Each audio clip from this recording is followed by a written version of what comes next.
Oke, halo semuanya. Perkenalkan, nama saya Vanessa Elina Sinaga dengan NIM 224-10037 dari kelas AK24C Universitas Pelita Bangsa. Nah, pada hari ini saya buat video tugas untuk UTS, melaksanakan UTS saya mata kuliah Akuntansi Menengah Keuangan 1. Nah, di video kali ini saya akan membahas satu topik yang sering bikin bingung di awal. Tapi kalau udah paham pasti simple banget. Yuk kita bahas rekonsiliasi bank. Oke, pertama-tama kita harus tahu dulu kenapa sih rekonsiliasi bank itu penting. Jadi gini, perusahaan biasanya nyimpen uang di bank, tapi catatan kas yang ada di pembukuan perusahaan itu kadang gak sama persis sama saldo tercatat di bank. Nah, tugas kita sebagai akuntan adalah mencocokkan dua catatan itu. Proses pencatatan ini yang kita sebut dengan rekonsiliasi bank. Simpelnya rekonsiliasi bank itu kayak nyocokin laporan keuangan pribadi kita sama mutasi rekening. Misalnya kita ngerasa masih punya saldo 10 juta, tapi pas buka aplikasi bank ternyata cuma ada 8 juta. Nah, kita harus perlu cari tahu apa bedanya dan di mana bedanya. Nah, kenapa sih bisa beda? Ada beberapa alasan umum, misalnya perusahaan udah nyatet pengeluaran tapi uangnya belum benar-benar ditarik dari bank, atau sebaliknya ada uang masuk dari pelanggan ke rekening tapi belum dicatat di pembukuan. Nah, itu juga bisa. Nah, bisa juga karena biaya administrasi bank yang kita belum catat. Bahkan ada juga kesalahan pencatatan dari pihak bank atau perusahaan. Nah, makanya rekonsiliasi bank itu penting buat ngecek semua masih sesuai atau enggak. Jangan sampai kita salah ngitung kas padahal uangnya udah enggak ada.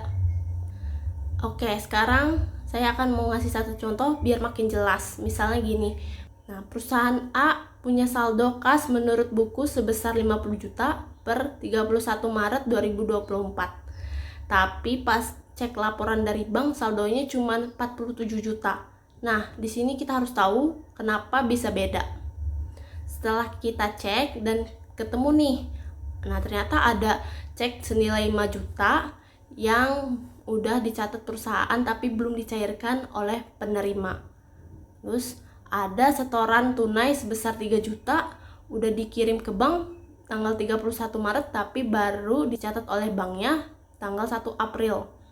Dan ada biaya administrasi bank sebesar 1 juta yang muncul di laporan bank tapi belum dicatat di pembukuan perusahaan.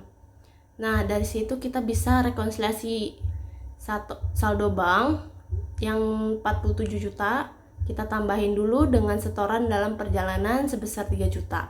Jadi 50 juta. Lalu kita kurangi cek beredar 5 juta.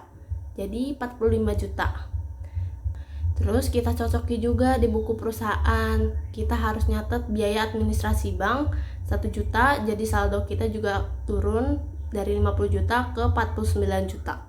Lalu kita cocokkan hingga ketemu titik temu. Itulah proses rekonsiliasi. Jadi dari sini kita bisa lihat bahwa rekonsiliasi bank itu bukan cuma sekedar tugas rutin, tapi penting banget buat memastikan laporan keuangan kita akurat. Bayangin aja kalau ngerasa punya uang banyak padahal nggak segitu, bisa bahaya kan?